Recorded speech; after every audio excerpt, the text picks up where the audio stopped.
Nah,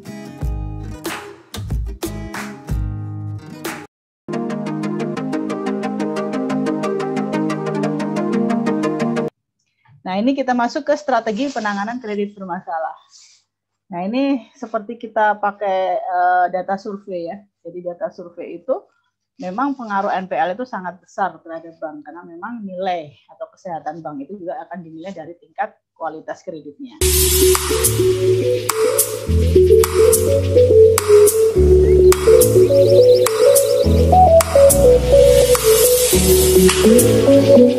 Laporan keuangan bank.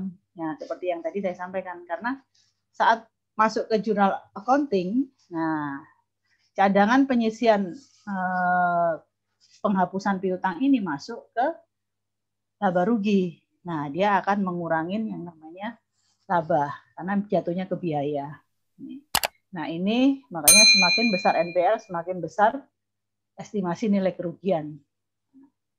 Nah, makanya itu untuk kredit kita juga harus familiar dengan pola ya, pola dari kita punya kredit.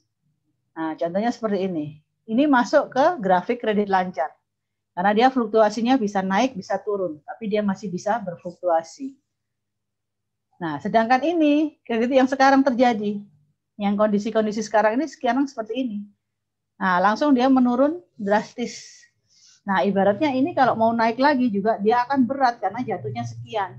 Beda dengan ini, gelombangnya dia masih di rata-rata.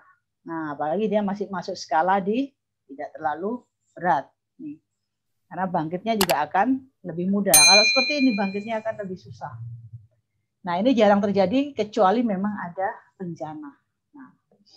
Nah, ini pola kredit yang pemburukan secara bertahap. Ya, ini mungkin biasa terjadi saat permasalahan ada di debitur ya. Nah, beda dengan bencana, tapi dia bertahap, semakin lama semakin turun. Yang tadi mungkin yang financial distress. Nah, perusahaan dalam kesulitan keuangan.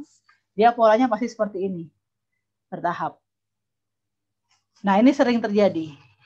Hampir sering, rata-rata kredit bermasalah kita seperti sebelum tahun sekarang atau tahun kemarin itu masalahnya ini. Nah, cuman yang sekarang sudah pasti seperti ini ya. Nah, jadi memang untuk kondisi NPL itu juga akan berpengaruh ya terhadap global kita punya ekonomi. Nah, ini dari survei ini tahun sekian didominasi oleh bank BUMN ya. Nah, ini yang juga kita harus perhatikan juga kondisi NPL nasional. Nah, ini yang bisa untuk menentukan berapa persen NPL netnya itu dari NPL nasional. Oke, Bapak Ibu, mungkin ini materi terakhir. Ya, mudah-mudahan bermanfaat ya. Jadi kalau misalnya mau ada pertanyaan dan sebagainya, mungkin nggak apa-apa nanti bisa menyusul atau disampaikan lewat Mbak Dinda, ya kan, Bu Dea dan sebagainya, nanti bisa saya tindak lanjutin lagi. Nah, kalau Bapak ada mungkin sudah ada kontak saya, jadi bisa nanti untuk komunikasi.